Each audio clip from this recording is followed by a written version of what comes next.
Michaela Vernava for NESN.com here on Radio Row, and I'm joined now by NFL Network Analyst Mike Silver. Mike, thanks so much for being with us today. Really good to be here, Michaela. I want to dive into this game we have coming up on Sunday. Two very different quarterbacks going head-to-head. Which one would you choose if given the choice?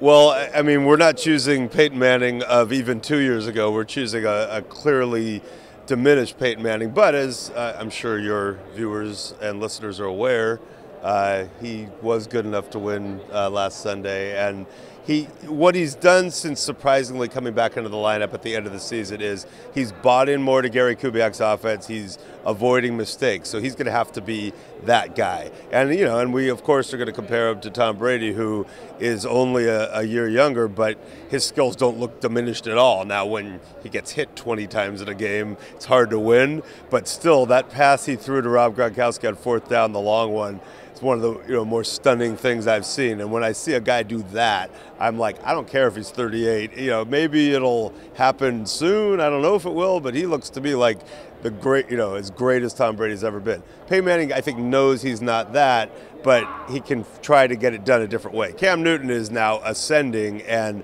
obviously elevated that team, and I'm one of those people who, Cam talked about it today at his press briefing, nobody believes in our receivers. I still don't, but I'm kind of starting to realize I must be wrong. Well, what does Cam add to the game that just defenses have to prepare for, and he throws such a curveball?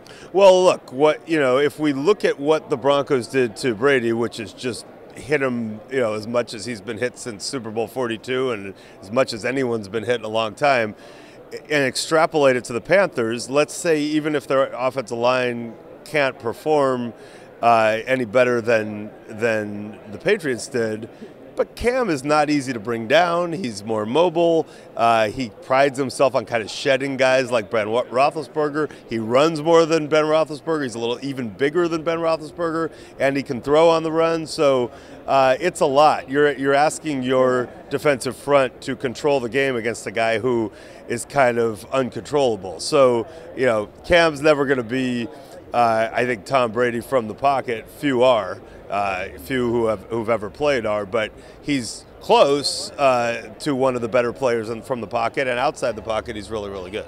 Well, after the Patriots-Broncos game, we did hear Peyton Manning tell Bill Belichick that this might be his last rodeo. So I'm curious what you think. After the Super Bowl, should Manning return, retire, or Rams? Well, I love that Bill Belichick is now essentially getting a scoop. So I'm looking forward to Bill's entry inevitably into the media. The irony. Yes. And now look, if Bill Polian could do it, who was as draconian as any general manager ever, maybe Bill will. But I think what we caught from Peyton Manning was an honest moment against the coach he really, really respects. And as Peyton said, I took the risk that it was going to get out because of my respect for Bill and wanting to say it to his face. I think Peyton's earned the right to play till he wants to stop playing. To me, I mean, a team would have to want to employ him. I don't know what he's going to do.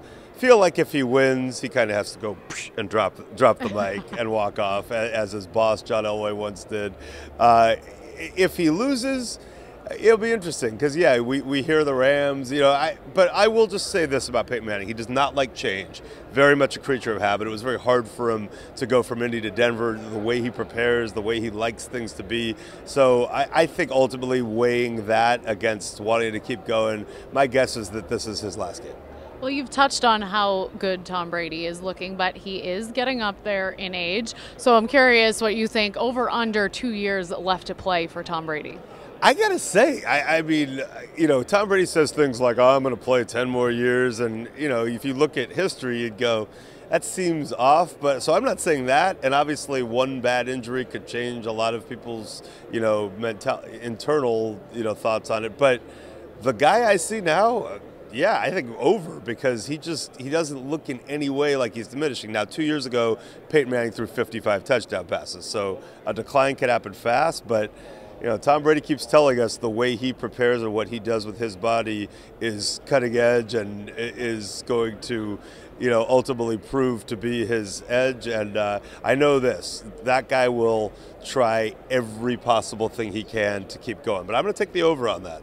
Okay, well, of all the QBs currently in the game, if you're in a big game and you hit the 2-minute warning and you're down 4 points, who do you want as your quarterback? Wow, of currently playing Yes. as they are now. Well, probably, I'd probably go with Brady, although Aaron Rodgers to me is the greatest quarterback in the land. So I think you could make the case between those two. There are a lot of other guys I really, really love. I think Ben Roethlisberger is right up on that list. And really Russell Wilson to me is another a guy that I would kind of put in that category, the way he keeps plays alive and is so smart about whether to run or pass. Cam is now busting his way into these conversations, but Brady's track record is ridiculous. Now Peyton is also very good in that situation. Again, he's not the Peyton we've seen before. Well, since your answer is Aaron Rodgers, I can't pass up the opportunity to ask. The Green Bay Packers were decimated by injuries, dealt with some adversity this year. Aaron Rodgers certainly very valuable to his team. Now, I still think that Cam Newton is deserving of league MVP.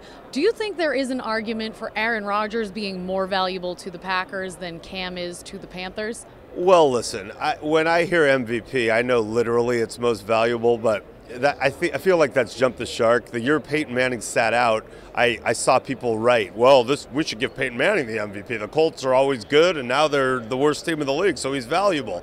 So by that token, I think we maybe got a little too far. I mean, to me, it's just most outstanding player, best player that season. So best player this season to me was Cam Newton, and probably the most valuable too. But he elevated a Panthers team that has a lot of parts where on paper you'd go, are they really that great?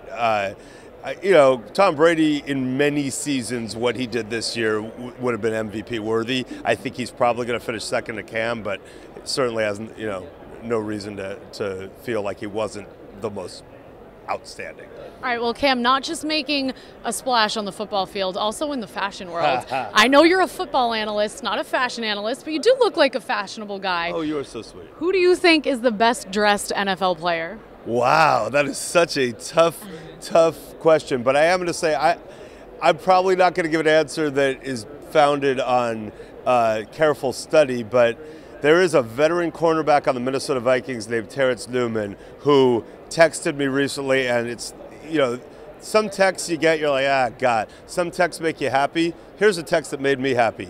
I need your address and your shoe size. And then some very old school and fresh Jordans arrived at my house not too long after. So because Terrence Newman is my favorite human on earth right now, I'm going to say Terrence Newman of the Vikings. That sounds a little biased, but okay. A little subjective. Are you a sneakerhead, as they say? Well, I wear a lot of sneakers living here in Northern California and just keeping it casual. I'm not really like your classic sneakerhead. I do like my old school, Adidas and stuff. But really, this came from a conversation in the preseason where Terrence and another friend were trying to upgrade my sneaker game. And so that's where the seed was planted. When he actually delivered, I was pretty blown away.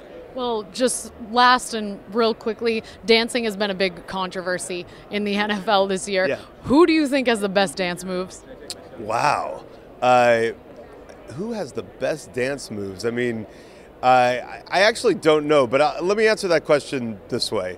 We talk about Cam Newton celebrations and does he celebrate too long? Is it annoying? And, I'll be honest, there's a little part of me that if you just took it in a vacuum, I'd go, goes a little long for my taste, whereas Aaron Rodgers just does the belt and gets it over with. That's obnoxious but quick. But does it bother me in any way that outweighs, my profound belief that it's cool if you're happy to celebrate?